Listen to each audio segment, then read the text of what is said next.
how goes it?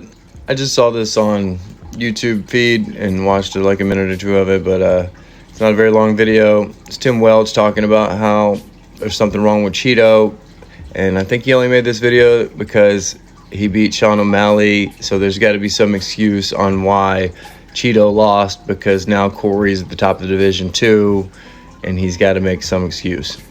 So that's my little 2 cents on that. I don't think there was anything wrong with Chito. What I think happened is he got out grappled and kind of just like let Corey beat on him for the first 2 rounds. I think his game plan was to chop at the legs, and that kind of exited the window after Corey decided to grapple. So chopping at the legs would have slowed Corey down, would have had him sitting in front of him more. He would have been able to hit him more. I noticed that Corey was having a problem with his movement. Not Corey, but Chito was having a problem with his movement at the very beginning of the fight, and I could tell by the look in his eyes and his body language that the movement was going to be a problem. And then when he took him down, it presented a whole nother set of problems. Chito got slightly exposed in his grappling, and we already knew how the fight was going to play out before. We saw Dom versus him, and this is just Dom versus him 2.0. And we all knew how durable Corey Sandhagen was.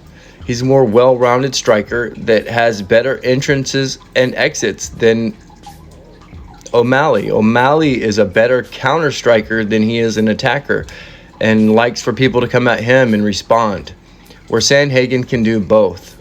And I would really love to see that matchup, Corey Sandhagen versus Sean O'Malley. So I don't think there was anything wrong with Chito. I just think he's a striker, and Warrior got a good butterfly guard, stayed there, but he really presented nothing from his back, and that was an issue. I thought he'd be able to like do more damage. Maybe it worked from the guard, like omoplata, go for Kimura, Americana, like scramble from there. Thought he had better jiu-jitsu, but Corey just kind of like babied him, kind of like Shavkat did to Jeff Neal. I don't know why Corey abandoned that.